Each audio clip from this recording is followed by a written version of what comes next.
മാത്രമല്ല ഒരു വെക്കേഷൻ ടൈമിലാണ് സിനിമ വരുന്നത്. അപ്പോൾ വെക്കേഷൻ സമയത്ത് മുമ്പ് വന്നപ്പോഴൊക്കെ വലിയ വിജയങ്ങൾ ഉണ്ടായിട്ടുള്ളതാണ്. സോ എല്ലാം കൂടെ കൂടിച്ചേർന്നൊരു സക്സസ് ഫോർമുലയിലേക്കാണോ ഈ പവിയുടെ ഒരു യാത്ര? തീർച്ചയായിട്ടും. കാരണം ഇതൊരു വെക്കേഷൻ കാലം തന്നെയല്ലേ. അപ്പം ആ രീതിയിൽ ഉള്ള സിനിമ തന്നെയായിരിക്കും പവിക്കാറ്റൊക്കെ. അപ്പം അതിൻ്റെ ട്രെയിലറും കാര്യങ്ങളൊക്കെ കാണുമ്പോൾ എല്ലാ ഒരു ഘട്ടങ്ങളിലൂടെയും പോയിട്ടുണ്ട് ഈ പവി. നിങ്ങളെ ചിരിപ്പിക്കും, ചിലപ്പോൾ എനിക്കത് കറക്റ്റ് അറിയില്ല, അയാൾ ഫീൽ ചെയ്യിപ്പിച്ചേക്കാം. നല്ല പാട്ടുകളുണ്ട്, എല്ലാം കൂടി ചേർന്ന ഒരു സാധനം എന്ന് പറയില്ല. നിങ്ങൾ എൻ്റെ ഇതിന് മുമ്പുള്ള ഒരുപാട് സിനിമകൾ നിങ്ങൾ കണ്ടിട്ടുള്ളതാണ്. അതുപോലെ നിങ്ങൾക്ക് എനിക്കിഷ്ടപ്പെട്ട ഒരാളാണ് ഈ പവിത്രൻ. ബോഡി ഗാർഡിലൊക്കെ കുറച്ച് ക്യൂട്ടായിട്ടുള്ള എക്സൈറ്റ്മെന്റ് വരുമ്പോൾ കുറച്ച് ജസ്റ്റേഴ്സ് കാണിക്കുന്നുണ്ടോ? അപ്പൊ ഇതിന്റെ ട്രെയിലറിലൊക്കെ നമുക്ക് അങ്ങനത്തെ കുറച്ച് എക്സ്പ്രഷൻസ് കാണാം. അപ്പൊ ദിലീപേട്ടൻ്റെ ഒരു പഴയ എന്റർടൈനിങ് സ്റ്റാർട്ടിലുള്ള ഒരു റീഇൻവെൻഷൻ ആവും പവിക്കായിട്ടൊക്കെ. റീഇൻവെൻഷൻ ഒന്നുമില്ല, നമ്മുടെ ഓരോ സിനിമകളും ശ്രമങ്ങളാണ്. ഞാനിപ്പോഴും പറയാറില്ല, എൻ്റെ ഓരോ സിനിമകളും അല്ലെങ്കിൽ ഞാൻ ചെയ്യുന്ന കഥാപാത്രങ്ങളെല്ലാം എൻ്റെ ശ്രമങ്ങളാണ്. ചില ശ്രമങ്ങൾ നമ്മൾ ഗംഭീരമായിട്ട് വിജയിക്കും, ചിലത് അടിക്കൂല, ചിലത് അടിക്കും എന്നൊക്കെ പറയുന്നുള്ളൂ. എല്ലാം ശ്രമങ്ങൾ മാത്രമാണ്. അപ്പോ ഇതില് പവിത്രൻ എന്ന് പറയുന്ന ഇദ്ദേഹം ശരിക്കും പറഞ്ഞാല് മറ്റുള്ളവരുടെ കാര്യങ്ങൾക്ക് വേണ്ടി ജീവിച്ച് മുന്നോട്ട് പോകുന്ന ഒരാൾ. അയാൾ ജീവിതത്തിൽ അയാളുടേതായിട്ട് ഒരു ജീവിതം കെട്ടിപ്പടുക്കാൻ അയാൾ വിട്ടുപോയി. അങ്ങനെയുള്ള ഒരാള് അറിയാതെ എപ്പോഴും ഒരു പ്രണയത്തിൽപ്പെട്ടു. അപ്പൊ ഇവര് വന്ന് കഥ പറയുന്ന സമയത്ത് തന്നെ ഇയാൾ കുറച്ച് പ്രായമൊക്കെ ഉള്ള ഒരാളാണ്. അപ്പൊ ഞാൻ ചോദിച്ചത് നരയൊക്കെ ഇട്ടിട്ടാണോ എന്ന് ചോദിച്ചാൽ അത് അങ്ങനെയല്ല. പക്ഷെ ഈ ദിലീപേട്ടൻ തന്നെയാണ്, പക്ഷെ കുറച്ച് മെച്യൂരിറ്റി ഉണ്ട് അതിനകത്ത്. അതുകൊണ്ടാണ് നമ്മൾ കുറച്ച് മീശ കട്ട് ചെയ്ത് കുറച്ച് പ്രായം കൂട്ടാൻ വേണ്ടിയിട്ട്, എന്താ വെച്ചാൽ എനിക്ക് പ്രായമില്ലെന്നെല്ലാം പറഞ്ഞു തന്നെ. അതല്ല, എന്നാലും അയാൾ അതിനെ കുറിച്ചൊരു ബോധേടല്ല. അങ്ങനെയുള്ള ഒരാള് അയാൾക്ക് മറ്റുള്ളവരുടെ കാര്യത്തിലാണ് ഏറ്റവും കൂടുതൽ ശ്രദ്ധ. അപ്പോ ഈ ഏതൊരാള് പ്രണയത്തിൽ പെടുമ്പോൾ ഉണ്ടാവുന്ന ഒരു വിഷയമുണ്ടല്ലോ, അയാൾക്കൊരു പ്രണയം ഉണ്ടാകുമ്പോൾ നമ്മൾ മാനസികമായിട്ട് തന്നെ ഒരു യങ്ങാവാനുള്ള ഒരു ശ്രമവും അല്ലെങ്കിൽ യങ്ങായി പോകും. നമ്മുടെ പ്രവർത്തികളും രീതികളും ഒക്കെ ആ രീതിക്കായിരിക്കും. കാരണം നമുക്ക് ഒരു മനസ്സിന് സുഖം തരുന്ന ഒരു കാര്യം അപ്പുറത്തുണ്ട് എന്ന് പറയുമ്പോൾ താനൊരാണാണ് എന്ന് കാണിക്കാനുള്ള ശ്രമങ്ങൾ, ബോൾഡായിട്ട് ബിഹേവ് ചെയ്യുക, സരസത കൂടുക, ഇതൊക്കെ മൊത്തത്തിൽ ലൈഫിൽ റൊമാൻറ്റിക് ആവുക എന്ന് പറയുന്ന ഒരു സാധനം ഉണ്ടാവും. അതൊക്കെ ഈ പവിത്രന് നമുക്കറിയാം. നമ്മളെല്ലാവരും റൊമാൻറ്റിക് ആണ് അല്ലേ? കാരണം റൊമാൻസ് മനസ്സിൽ നിന്ന് പോയി കഴിഞ്ഞാൽ പിന്നെ നമ്മൾ മെക്കാനിക്കൽ ആവുക എന്ന് പറഞ്ഞൊരു അവസ്ഥയിലെത്തും. ചിരി കണ്ടറിയാം റൊമാൻറ്റിക് ആണ്.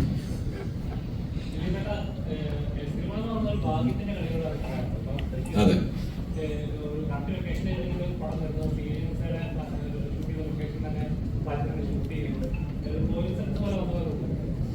അങ്ങനെയല്ല. നമ്മള് പല ഫ്ലാറ്റുകളും ഇങ്ങനെ നോക്കി, വിനീത് കുറെ ഫ്ലാറ്റുകൾ പോയി നോക്കിയതാണ്. പക്ഷെ നമുക്ക് എല്ലാം ഒത്തുചേർന്ന് വരുന്ന ഒരു സംഭവം ഇങ്ങനെ ഇല്ലാണ്ടായപ്പോഴും ഞാൻ വിനീത് ഞാനൊരു സ്ഥലം പറയാം എന്ന് പറഞ്ഞിട്ടാണ് ചോദിച്ചത്. നിങ്ങൾ പോയി കണ്ടു നോക്കൂ. കാരണം നിങ്ങൾ പറയുന്ന എല്ലാ സാധനങ്ങളും ഒത്തു വരുന്നൊരു സ്ഥലം എനിക്ക് തോന്നുന്നത് ആ സ്കൈലൈറ്റ് ആ ഫ്ലാറ്റ് ആയിരിക്കും. സി.ഡി. മൂസയിൽ നമ്മൾ ചെയ്തതാണ്. അത് നിങ്ങൾ വേറെ രീതിയിൽ എങ്ങനെ കാണിക്കുന്നു അതാണ് നോക്കുന്നത്. അതിന്റെ വിനീത് വച്ചിരിക്കുന്ന അതിന്റെ വേറെ ആംഗിളുകളൊക്കെയാണ്. സെയിം ഫ്ലാറ്റ് ആണെങ്കിലും അത് നമ്മൾ വേറൊരു ഫ്ലാറ്റിലെടുത്ത ഫീലിലുള്ള സംഭവങ്ങൾ തന്നെയാണ് നമുക്ക് വരിക.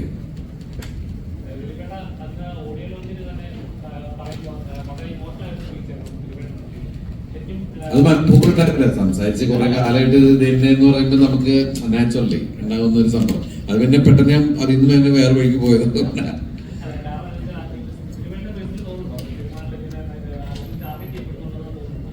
ടാർഗറ്റ് ചെയ്യുന്നത് ഇന്നെന്തെങ്കിലും തുടങ്ങുന്നല്ലോ എന്നെ. ശരിക്കും പറഞ്ഞാൽ എത്രയോ വർഷങ്ങൾക്ക് മുമ്പ് തുടങ്ങിയതാണ്. അല്ല, നിങ്ങൾ കാണുന്നതല്ലേ, എന്റെ ഓരോ സിനിമ വരുന്നതിന് മുമ്പ് ഓരോ ഐറ്റങ്ങൾ ഉണ്ടായിക്കൊണ്ടേയിരിക്കും. ഇത് നിങ്ങൾ ഇന്നലെ എല്ലാം കാണുന്നത്. ഇതിപ്പോ ഞാൻ കുറെ വർഷങ്ങൾക്ക് മുമ്പേ തുടങ്ങിയിട്ടുള്ളതാണ്. അതൊന്നും മേക്കാതെ ആയപ്പോ വേറെ രീതിയിലൊക്കെ ആയി. അപ്പൊ നമുക്ക് എന്ത് ചെയ്യാൻ പറ്റും? ഇത് നമ്മൾ ഫേസ് ചെയ്യാം. നമ്മള് സിനിമയാണ് എന്റെ ലോകം, സിനിമയെ കുറിച്ച് മാത്രമേ നമ്മൾ ചിന്തിച്ചുകൊണ്ട് പോകുന്നേ ഉള്ളൂ. അപ്പൊ ഇതിന്റെ ബാക്ക്ഗ്രൗണ്ടിൽ നടക്കുന്ന കളികൾ നമ്മൾ ശ്രദ്ധിച്ചില്ല എന്നുള്ളതാണ്. അപ്പൊ നമുക്ക് എന്ത് ചെയ്യാൻ പറ്റും? നമ്മളിപ്പോ കുറെ ഒരു ഫൈറ്റിൽ നിൽക്കുകയാണ്, അത് അതിന്റെ വഴിക്ക് പോവാ, അല്ലാണ്ടൊക്കെ അല്ലേ? അല്ല, ഇത്ര വർഷമായിട്ട് ദിലീപേട്ടൻ ആരാന്ന് അന്വേഷിച്ചില്ലേ? നിരന്തരം ഞാൻ ആരാണെന്നോ? അല്ല. ഇപ്പൊ ഞാൻ ആരാണെന്ന് അന്വേഷിച്ചാൽ എനിക്കത് പറയാനുള്ള അവസ്ഥയില്ലല്ലോ. കാരണം എനിക്ക് ഒന്നിനെ കുറിച്ചും ഒന്നും സംസാരിക്കാൻ പാടില്ല. അതാണ് അങ്ങനെ. എന്റെ വിഷയം എന്ന് പറഞ്ഞത് ഒരു ആരോപണം എടുത്തിട്ടിട്ട് പിന്നെ എന്നെ കാണുന്നവന്മാര് മുഴുവൻ അവിടെ ഇവിടെ നിന്ന് അടിക്കുക, ആ ഒരു വായി തോന്നണ പറയാന്ന് പറയുമ്പോഴും എനിക്കൊന്നും പറയാൻ പറ്റുന്നില്ല. തിരിച്ച് എനിക്ക് പറയാൻ പാടില്ല. എന്തെങ്കിലും ഒരിക്കലും പറയും. കാത്തിരിക്കാം, നമുക്ക് പ്രാർത്ഥിക്കാം. അതിനു വേണ്ടിയിട്ടാണ് നമ്മൾ.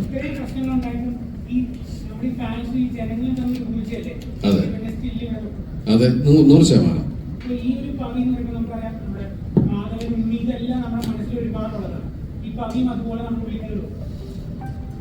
അത് കയറുന്നാണ് എന്റെ വിശ്വാസം. കാരണം പവിയെ നിങ്ങൾക്ക് നേരിട്ട് അറിയാം. നിങ്ങളുടെ മുമ്പിലുള്ള ഒരാൾ തന്നെയായിരിക്കും പവി. ഈ കെയർ ടേക്കർ എന്ന് പറഞ്ഞത് ഏതൊരു ഫ്ലാറ്റിൽ, നമ്മൾ മിക്ക ആൾക്കാരും ഫ്ലാറ്റിൽ താമസിക്കുന്നവരാണ്, താമസിച്ചിട്ടുള്ളവരാണ്, ഫ്ലാറ്റിനെ കുറിച്ച് ആ കൾച്ചറിനെ കുറിച്ച് നന്നായി അറിയുന്നവരാണ്. അവിടെ എല്ലാം ഒരു കെയർ ടേക്കർ ഉണ്ടാവും. ഈ പവിത്ര എന്ന് പറയുന്ന കെയർ ടേക്കറുടെ ഒരു ചിന്ത എന്ന് പറഞ്ഞാൽ ഇത് മൊത്തം ഓടുന്നത് ഇയാളുടെ തലയിൽ കൂടിയാണെന്നുള്ളതാണ്. എല്ലാവരുടെയും ഗാർഡിയനാണ് പുള്ളി എന്നുള്ളതാണ്. എല്ലാവരുടെ കാര്യത്തിൽ പോയി ഇടപെടുക എന്നുള്ളതാണ്. അതിൽ നിന്നുണ്ടാകുന്ന തമാശകളും കാര്യങ്ങളെ കൂടി സരസത കൂടി ആണ് ഈ സിനിമ പറയുന്നത്. ഈ അടുത്ത കാലത്ത് ദിലീപേട്ട റിലീസ് നോക്കി കഴിഞ്ഞാൽ അറിയാം, ചില സിനിമകൾ വേണ്ടത്ര ദിലീപേട്ട പ്രതീക്ഷിച്ച അത്ര വർക്കൗട്ട് ആവാത്ത സിനിമകളുണ്ട്, എന്നാൽ ആയ സിനിമകളുണ്ട്. അപ്പം ദിലീപ് എന്ന നടനിൽ ഒരു സിനിമ ഇറങ്ങി കഴിഞ്ഞ് കഴിയുമ്പോൾ അതിന്റെ വിജയവും പരാജയവും ദിലീപ് ഹാൻഡിൽ ചെയ്യുന്നത് എത്ര ദിവസത്തെ ആവശ്യമുണ്ട്? വിജയത്തിനും പരാജയത്തിനും ചേട്ടൻ പേഴ്സണൽ വ്യക്തി ജീവിതത്തിലും നടനെന്ന രീതിയിൽ. ഇല്ല, ഞാൻ പറഞ്ഞല്ലോ, വിജയങ്ങളും പരാജയങ്ങളും ഒക്കെ നമുക്ക് സംഭവിക്കുന്നതാണ്. നമ്മളെല്ലാം നന്നാവട്ടെ എന്ന് പറഞ്ഞു തന്നെയാണ് നമ്മൾ ശ്രമിച്ചുകൊണ്ടേയിരിക്കുന്നത്. എനിക്ക് ഒരുപാട് ഹിറ്റുകൾ കിട്ടിയിട്ട് നിങ്ങൾക്ക് എല്ലാവർക്കും അറിയാം. അതുപോലെ ഇടയ്ക്ക് പരാജയങ്ങളും കിട്ടിയിട്ടുള്ള ആളാണ്. അപ്പോ കഴിഞ്ഞ കുറെ ഹിറ്റുകൾ കിട്ടി എന്ന് പറഞ്ഞാൽ ഇനി എല്ലാം അങ്ങനെയൊന്നും പറയാൻ പറ്റില്ല. എന്നാൽ കഴിഞ്ഞ കുറെ പരാജയങ്ങൾ ഉണ്ടായോ അല്ലെങ്കിൽ 1-2 സിനിമ മോശമായെന്ന് പറഞ്ഞാൽ അടുത്ത് അങ്ങനെയൊന്നും പറയാൻ പറ്റില്ല. ഓരോ സിനിമയ്ക്കും അതിൻ്റെതായ ഒരു ജാതകമുണ്ട്. നിങ്ങൾ ഇഷ്ടപ്പെട്ട് നിങ്ങൾ നിലനിർത്തിയ ഒരു ആക്ടറാണ് ഞാൻ. കാരണം ഞാൻ കൊച്ചു വേഷങ്ങൾ ചെയ്തു വന്ന ഒരാളാണ്. അപ്പൊ ശരിക്കും പറഞ്ഞാൽ എന്റെ പ്രിയപ്പെട്ട പ്രേക്ഷകരും മീഡിയയും എല്ലാവരും തന്ന സപ്പോർട്ടിൽ തന്നെയാണ് ഞാൻ ശരിക്കും പറഞ്ഞാൽ ഇപ്പൊ ഈ നിൽക്കുന്ന സ്ഥലത്ത് വരെ എത്തിയിരിക്കുന്നത്. അത് എന്റെ സിനിമകൾ എല്ലാം ഒരേ ടൈപ്പ് സിനിമകളല്ല, പല ടൈപ്പ് സിനിമകൾ, പല ടൈപ്പ് കഥാപാത്രങ്ങളാണ്. അതിൽ ചിലത് വർക്കൗട്ട് ആവും, ചിലത് വർക്കൗട്ട് ആവില്ല. ഇപ്പൊ ഭയങ്കര വലിയ സക്സസ് ഉണ്ടായെന്ന് പറഞ്ഞാൽ ഞാൻ ഭയങ്കരമായിട്ട് ആഘോഷിച്ച് അങ്ങനെ നടക്കുന്ന ഒരാളല്ല. പരാജയവും വിജയവും ഇതിന്റെ ഒക്കെ ഭാഗമായി പോകുന്നു. പിന്നെ ഒരു പടം വർക്കൗട്ട് ആയില്ലെങ്കിൽ നമുക്ക് സങ്കടം എന്ന് വെച്ചാൽ പാവം അതിന്റെ പ്രൊഡ്യൂസർ എത്രയും നമുക്ക് ചിലപ്പോൾ അടുത്ത സിനിമയിൽ അത് കവർ ചെയ്യാൻ പറ്റും. പക്ഷെ ഒരു പ്രൊഡക്റ്റ് വരുമ്പോൾ ആ പ്രൊഡക്റ്റ് ഫെയിലിയർ ആയി കഴിഞ്ഞിട്ടുണ്ടെങ്കിൽ എന്റെ നഷ്ടം പ്രൊഡ്യൂസേഴ്സിന്. പിന്നെ നമുക്ക് എപ്പോഴെങ്കിലും അടുത്ത സിനിമ ചെയ്ത് കൊടുക്കുക എന്നുള്ളത് മാത്രമേ നമുക്ക് ചെയ്യാൻ പറ്റുള്ളൂ. നമ്മളെല്ലാവരും ഏത് സിനിമ ചെയ്യുന്ന ഒരാളും ഈ സിനിമ നന്നാവണം എന്നുള്ള പ്രാർത്ഥനയോടുകൂടിയാണ് ചെയ്യുന്നത്. അപ്പൊ നമുക്ക് ഇതിന്റെ ഫെയ്റ്റും നമുക്ക് അറിഞ്ഞൂടാ.